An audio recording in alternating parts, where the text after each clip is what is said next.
Hey, DNA, you may have heard the recent news story about a treatment for Huntington's disease, a progressive and fatal neurodegenerative genetic condition. We are talking to author Lori Jones about her book Spared, a memoir of risk and resolve. She shares what it is like growing up at risk for Huntington's and navigating uncertainty. Lori was absolutely lovely to talk to, and I appreciate her vulnerability on her family dynamics and her honesty about living with the tortured hope.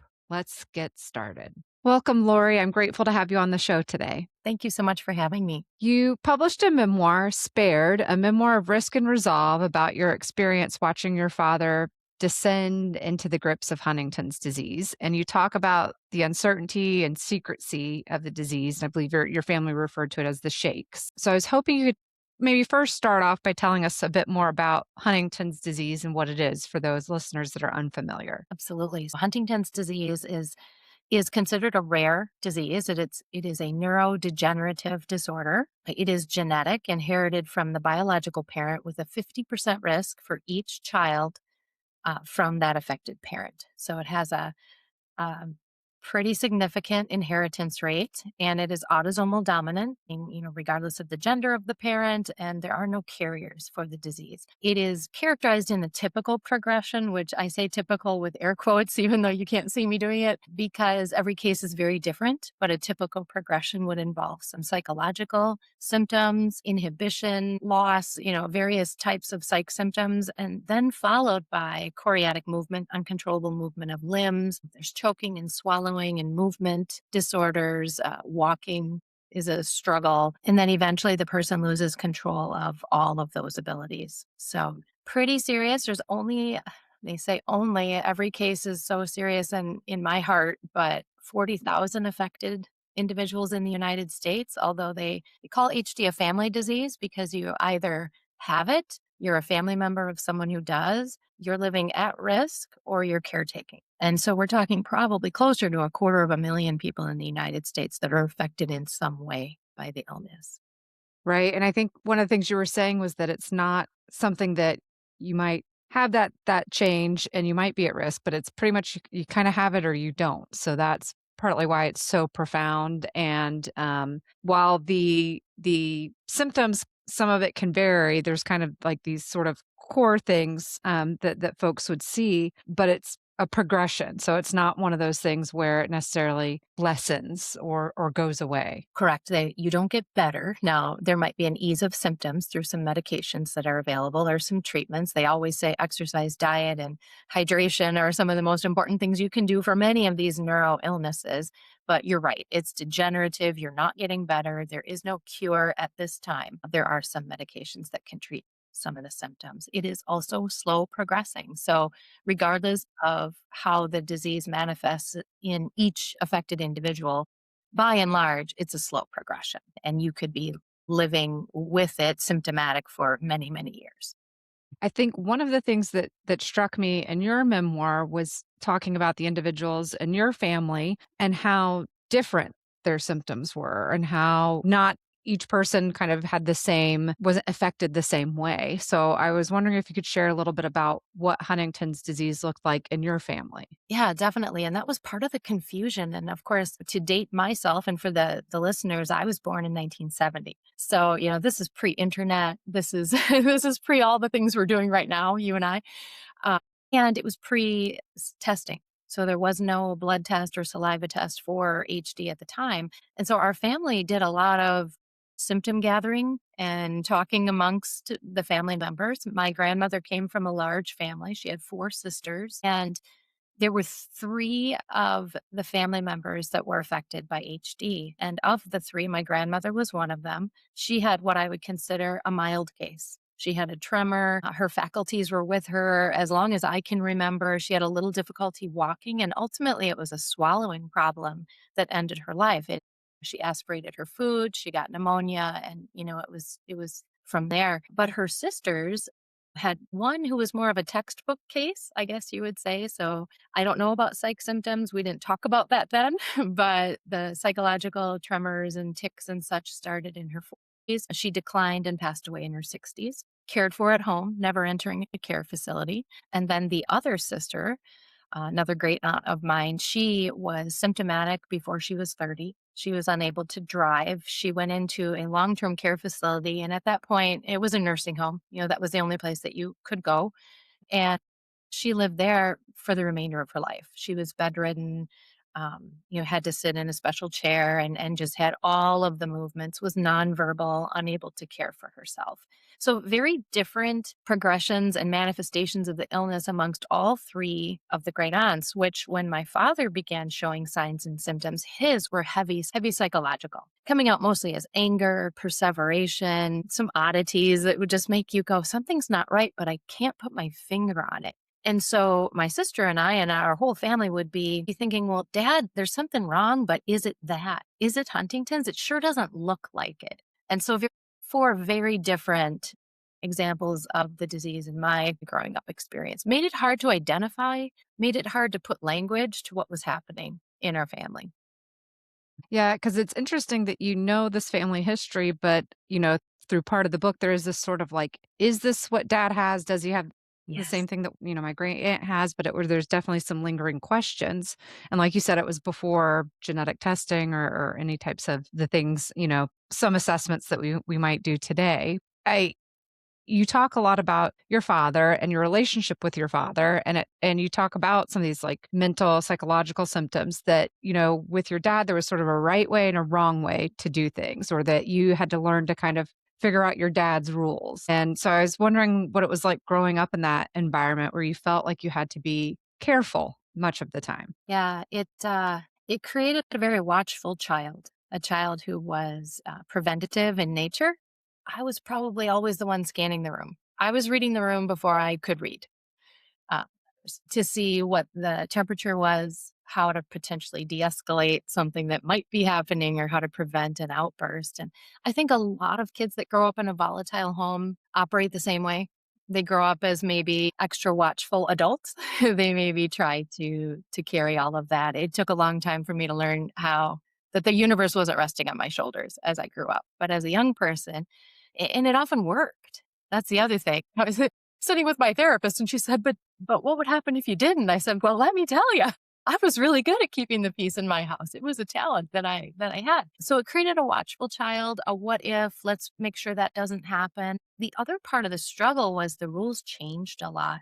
And I considered myself a kid who could follow the rules and could get this right. If there was a formula, goodness, I was going to get equals sum. But the rules would change at times depending on his mood. And so that was probably the most difficult aspect was what kind of dad are we going to have today?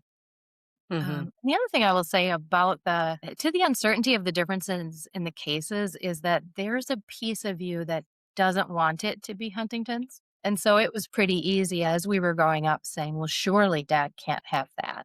It'd be awesome if he didn't. I can remember thinking maybe he has Tourette's. Maybe he's just mad.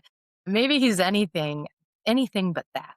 And so there's a little bit of that going on as well. I would have to say. Yeah. I would say I think that makes a lot of sense in trying to figure out, like, we don't want it to be that, so it's potentially something else that's going on that's Something else would affecting be okay. him. Yeah. Yeah, We'll take yeah. it. When did you realize that what was going on with your dad, wouldn't necessarily get better or wasn't gonna be cured? I don't know if it was necessarily the moment where you found out or kind of accepted it was Huntington's disease, or you kind of realized, "Oh, no, this is how things are going to continue to be." I think I probably knew in the back of my mind that that must be what it was, probably around later high school years. What I tell people is, if you are in a home with someone who has a situation, whether it's a neurodegenerative disease or whether it's alcoholism or any kind of mental wellness, in your home, it's all you know. And so you often think, well, this is your father. This is how he acts. This is how he rolls. This is how our family works. It was really only as I started to go outside of the home, or if I was with dad in a community event, we went to a ball game or we were out and about and people would stare. Then I would start to think, okay, that walking, that shuffling gait, he almost fell over on the bleachers once. And people, of course, immediately assume that he's on a substance or something's not right. So once you start to see your family member through other people's eyes, it gets real. There's pretty much no denying that this isn't just the way your dad is. So I would say probably high school. definitely college. I was still running away from it though. I thought, well, I can just skate and scoot out of this somehow. And there was no test. He wasn't going to the doctor. He would talk about it. He would say, I might have that, but there's no cure and you just have to live your life. I kind of don't blame him because that was, he wanted to just squeeze every drop out of life. And I think he knew that it was coming. And that was his way of coping at the time. Yeah, well, and I think like you said, there are maybe some things that can minimize symptoms or potentially help in some respects, but there is not there's not a cure. There's not necessarily something that he could have changed Yeah, and at that time, there were potentially. some trials. I learned now what we didn't know then, and had we been involved in the Huntington's community, and there was one, it wasn't as readily available as it is now. I grew up in a small town. You got a newsletter in the mail, and you didn't have an internet presence where you could log into a group or get to know a community. There were trials, but what we found was that you had to have agreement from the patient to participate in the trial, and he was definitely not going to agree to sign up to be in a trial. There were some medications that were trying to be approved at the time he might have benefited from, but the process was arduous. He wasn't going to sign up. And what age were you when you realized that you may also have this condition or you were at risk of having Huntington's?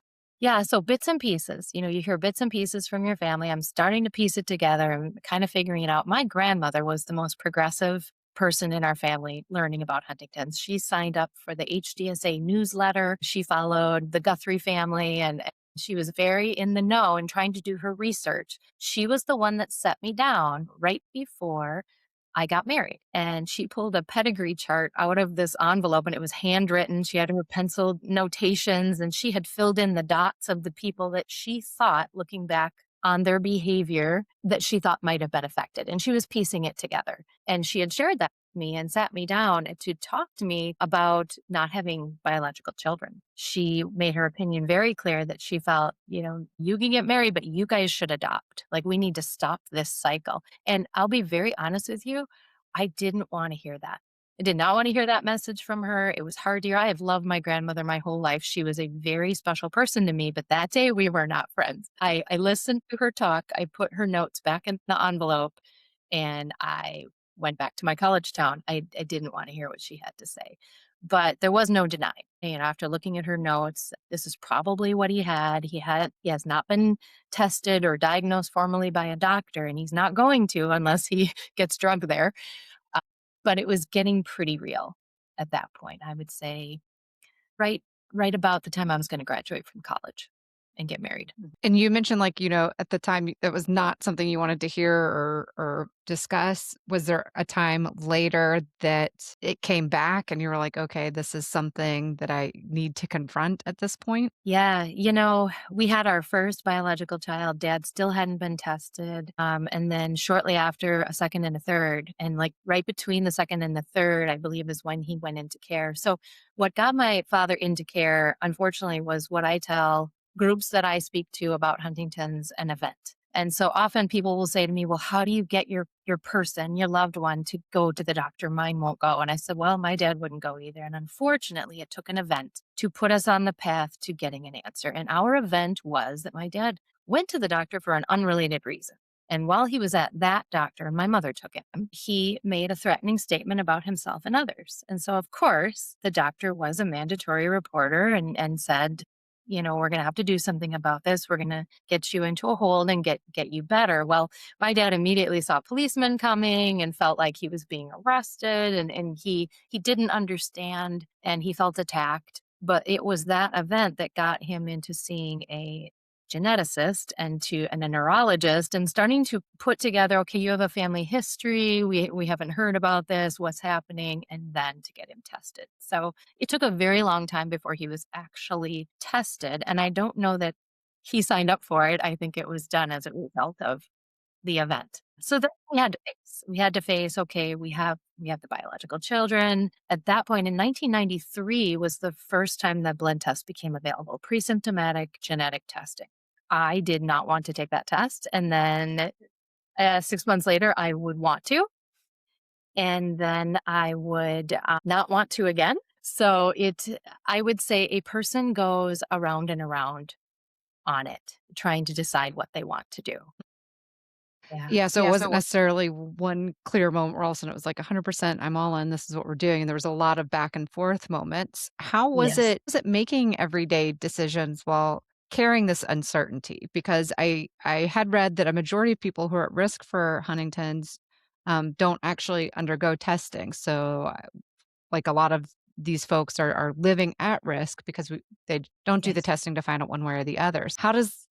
What is that like trying to make some of these decisions and to kind of live in this space of uncertainty? Yeah. They call it the tortured hope. And I think that as well, because the possibility of being negative outweighs the daily paranoia of possibly being affected. So you can walk with the daily paranoia of, I might have this, but if you go find out and you get the test and it's positive, if I'm saying this right, you can't unknow that. So I can walk at risk thinking I may or may not.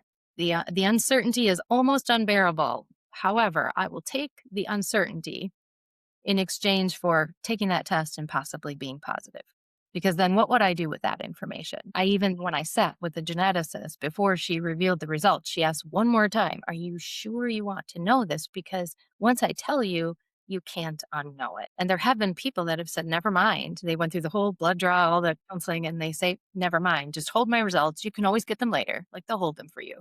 People who have decided not ready. So yeah, there's a large percentage of people that don't go through testing. They say this is where I'm gonna sit. I'm gonna live at risk. Do you think that also speaks to potentially maybe the power of hope? Like living with the uncertainty means that you still get to live with this hope as well? Yes.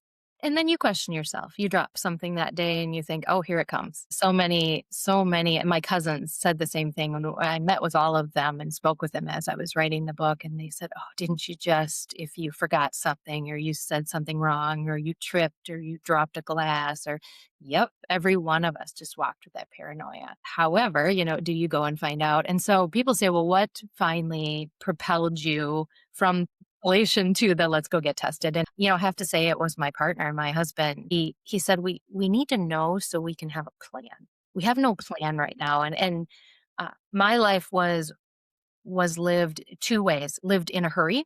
I wanted to get everything done and in because I thought, what happens if I get sick? I got to go do this. I got to do this. I got to do this. And yet refusing to commit to anything big. So it was a very strange dichotomy of in a hurry and yet refusal to commit because who knows, we don't want to buy a big house. What happens if we can't pay for it? Very odd, weird way to live for a while. And so he had said, I'd like to have a plan. It's not going to affect how I care about you or what happens with our family, but we have to know what this is going to look like. And so after that, and if I would have said, no, not ready, he would have waited. He would have said, that's fine. I respect that. But knowing that he wanted to kind of get ourselves organized, I finally made the decision to do it. And so you talk about that decision and going through the genetic testing. And I think we can talk about kind of the results, especially with the title being spared of your memoir. So in getting a negative result, it's a lot of complex emotions, some relief, but some survivor guilt. So, why didn't I get a positive result? Have you processed feeling this spared feeling while others that you know and love were not? Yeah. Yes. So, spoiler alert, negative test result. The book is called Spared. You don't have to read with bated breath to find out. Although some people was like, oh, I should have realized that, and they were surprised. But it's a little ironic too. Spared question mark almost because you've gone through a lot already. I was 29, I believe, when I got tested. So I've lived 30 years with a lot of things to unpack. And then what happens on the other side? You live a third of your life thinking you're headed one direction, surely. And then what? Now what am I supposed to do? And then what do I do with the put off dreams that I wouldn't commit to? And what do I do with this big race I've been in to do everything in my 30s? So I was a mess.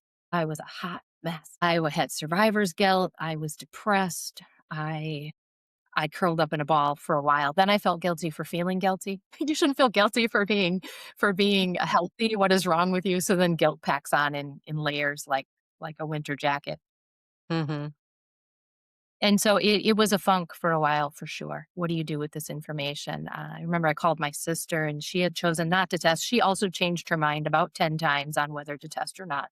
We went through this together and I appreciate her so much because she was truly the only other person on the planet who knew how I felt. But I can remember calling her and telling her, and she said, "Oh, surely I must have it then." And I said to her, "Well, that's not how this works. You know the science. It's 50% for each of us." And I said, "You're a nurse." And she said, "I know. I know all the medical facts. I've got all that in front of me, but that doesn't help my heart." And so right away, she was dealing with that. And my grandmother was thrilled. I was able to call her and she was so happy. And she said, "This is all I ever wanted to hear." And that was beautiful. And it just loved her so much. So people were happy for me. And yet, yeah, why was I spared? Why was dad not spared? Why me?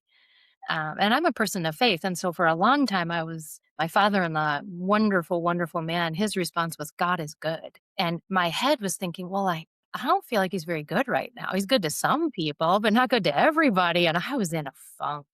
People say, "How'd you get out of that?" Well, it took some time. Finally started to kind of reemerge. And actually, it was our giving back that started to heal that. Started to get involved in the Huntington's community. We started to help with fundraisers. We actually started a fundraiser that still runs today in our community. And I can remember that survivor's guilt, just rearing its head again as I'm organizing this event. And I had said to my husband, "I don't think I can do this. Like, what right do I even have to be running this event? I'm not sick." And I'll never forget, he said to me, he looked at me and he said, "If the gene negative do not help the gene positive, then who will?" So practical, that man. Well, you have a point there. Okay.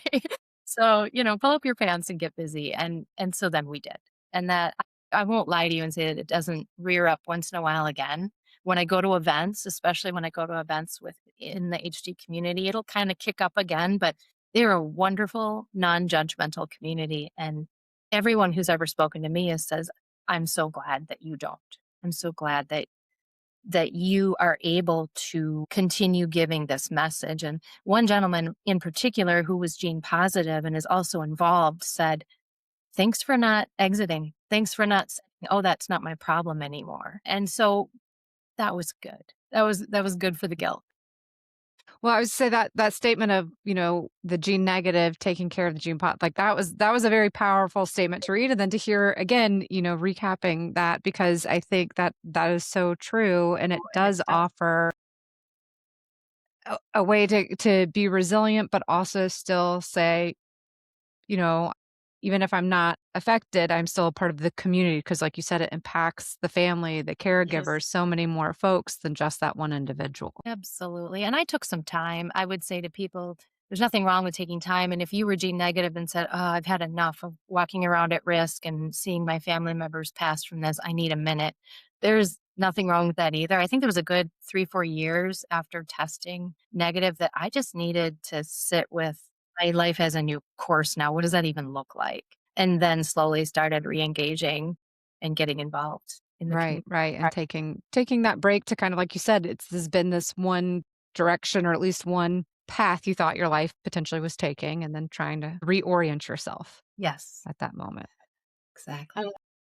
One of the things that I wanted to ask about, because we have a lot of providers and genetic counselors that listen, is what do you think it would be helpful for those on the provider side or even like the research side to better understand about Huntington's disease and about that lived experience? So many things. Boy, flexibility is key. I think the one thing we found, and my father cycled through 9 adult care homes throughout his life. And that was from the time he went into care, he was in a decade of care before he passed away. And he went to 9 homes in that time. So, I mean, it was a roller coaster of everywhere. And his behaviors did not sit well with a low key care facility that had maybe 1 or 2 people working there and couldn't manage what was happening. And so, probably the time that we found what worked was creativity and flexibility.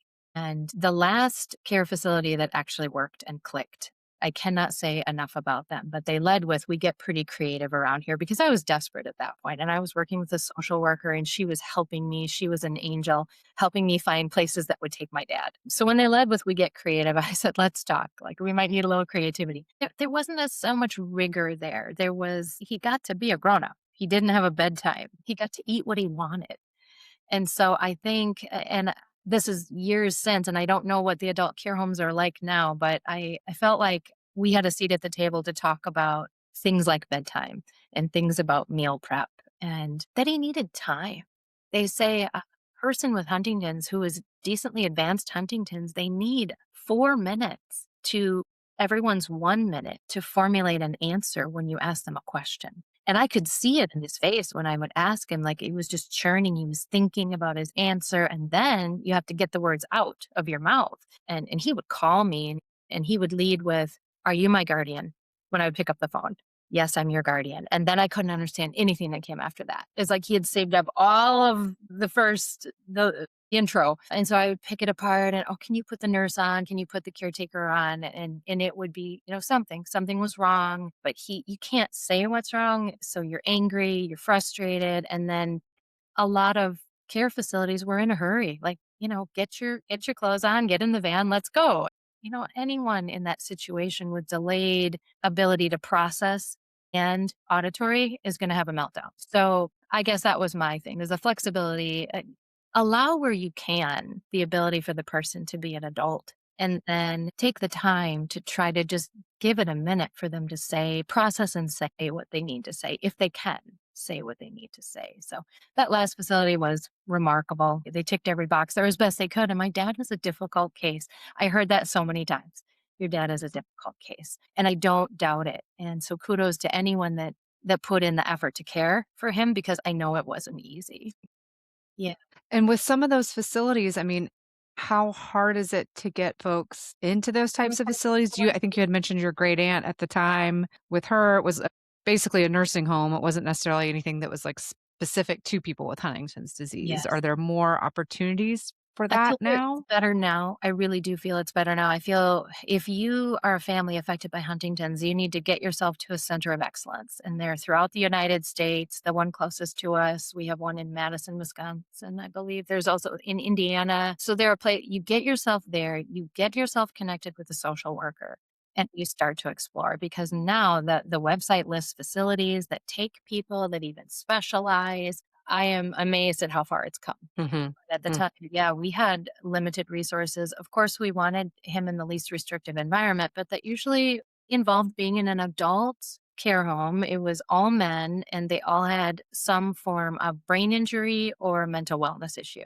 And my dad couldn't stand noise. And so a lot of his roommates were, pounding on the walls or yelling, or if they couldn't talk, they're frustrated. So they're going to yell, right? And that's super normal. But then he would get agitated because it was loud, and he would start, throwing his walker, and then everything's just.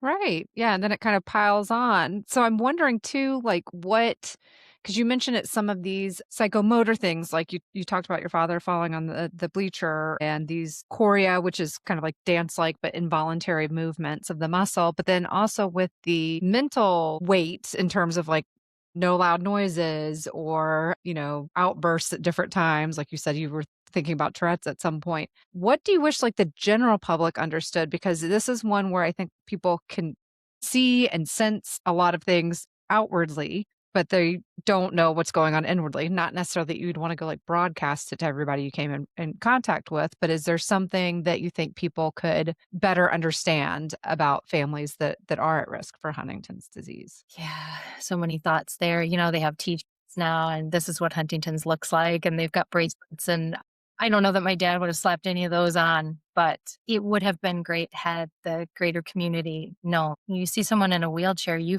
immediately feel empathy. If you see someone staggering around, you immediately judge. It's just where our minds go. So I would say any sort of neuro illness that causes a distasteful symptom or something, that society would go, "Ooh, what's that?" Somehow we need to create awareness that there's probably something going on inside that is making that person do that. Um, I talk to middle schools. I talk to educators in public schools, and as well as the students. And when I talk to the students, I say, when you see something that looks kind of strange, obviously stay safe, Mhm. but it doesn't cost anything to smile or to maybe not stare. And we talk about those kind of things, about kindness, and you don't know what's happening about the person. And so, yeah, it is really hard to tell what's going on inside of a person. I think now if people are simply aware that a neurodegenerative illness is killing cells of the brain. And even if you think about that for a minute, if over the period of 25 years your brain is slowly being destroyed, well, no wonder you've lost your faculty. If you're starting to stagger and walk strange, imagine what has been happening decades before. It's no wonder you're having issues with cognition and decision making and inhibition that the general public wouldn't know. They wouldn't know. Probably the anger was the biggest thing, the angry outbursts. And so now as an adult, I can look back and say, well, no wonder dad was mad. No wonder he just lost it and excessive heat. So HDF people experience this, they're hot. And they're just ripping off their outer layers. They're hot. That would have been awesome to know. So education is key. I think the more we can tell people and share that these things are happening, then the empathy starts to grow. I don't know if I answered your question because I don't know that you would wear the shirt, but I think about education and awareness. Maybe the last thing I'll say is so there are some communities that I've been involved with where family members have notified the police force in the community that, I have a loved one and they like to walk and here's the situation. You're going to see them on, ABC Street and they may look like this and they have Huntington. And I think some of that proactive can make a big difference too. My dad was arrested multiple times, and hadn't been doing anything wrong. So, Well, and I think like you said too, it's sort of like this local community awareness. So even it's not necessarily I'm going to wear a shirt and, right. go show to all these people. And I think that was one of the things too in your book is that, it wasn't necessarily talked about. Again, we weren't sure for sure this is what's going on, but that probably also made things a lot harder is that you did live in a smaller town and a closer community that who knows how that would have been handled had it been something at the time that could be named and Yeah. brought to light. I agree. I think language could have made a tremendous difference. A diagnosis would have made a wonderful difference. But you're right. Our family was hunkered down. We were not talking about it. We lived in a small community. And my dad was a man's man. He rode a motorcycle and he was cool. And he was, I think his toughness was his enemy at the end because he didn't want help, didn't think he needed help, didn't need medicine, didn't need doctors, I'm good. I got this. He did not got this. It was no. And it was a small town. So yeah, reputation and what are people going to think and all of that. So lots of stigma. I think had we talked about it, a lot would have been different. We would have had community services, support, we would have had financial assistance likely. So I feel like we went it alone and there were consequences for going it alone. You need community when you're struggling. Yeah.